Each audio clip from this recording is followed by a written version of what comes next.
তোমার সাথে আমার আলাপ হয় ফেসবুক থেকে। আমি সেভাবে চিনতাম না তোমায়। কয়েকটা ছবি দেখেছি, যখন প্রোফাইল ঘুরে এসেছি তার আগে। তারপর যখন প্রেমে পড়লাম, তখন আমাদের 2 মাস চলছে বন্ধুত্ব। যদি বোঝাতেই হয়, গোটা বাছক প্রোফাইল পিকচার, গোটা 10-12 কভার আর প্রায় শখানেক পোস্ট, এই ছিল আমাদের সম্পর্কের টাইমলাইন। তুমি ছেড়ে গেছো যে কয়দিন হলো, তারও একটা টাইমলাইন আছে। গোটা 3 প্রোফাইল পিকচার, গোটা 6 কভার, ধরে নাও গোটা 50 পোস্ট। কি অদ্ভুত ভালোবাসা ছিল আমাদের। ছেড়ে যাওয়া, থেকে যাওয়া, টাইমলাইন সব কীরকম পাল্টে যায়।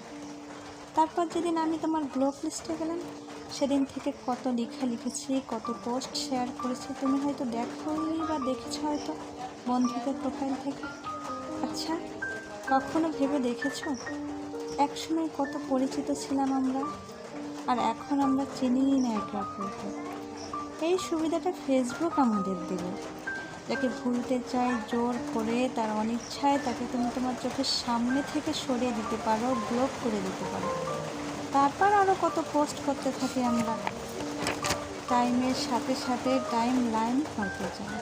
কিন্তু ভেবে দেখেছো কি, এক সময় তুমি যাকে চাইলে নির্দ্বিধায় তাকে এমন পর্যায়ে ঠেলে দিলে আর কোনো দিন কথা হবে না।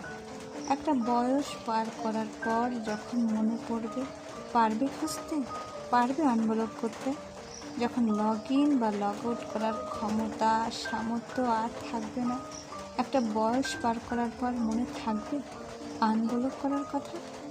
শুধু এটুকু বলার ছিল তোমার, ফেসবুক থাকবে তো চিরকাল, সময়ের সাথে সাথে আরও যুবক হবে।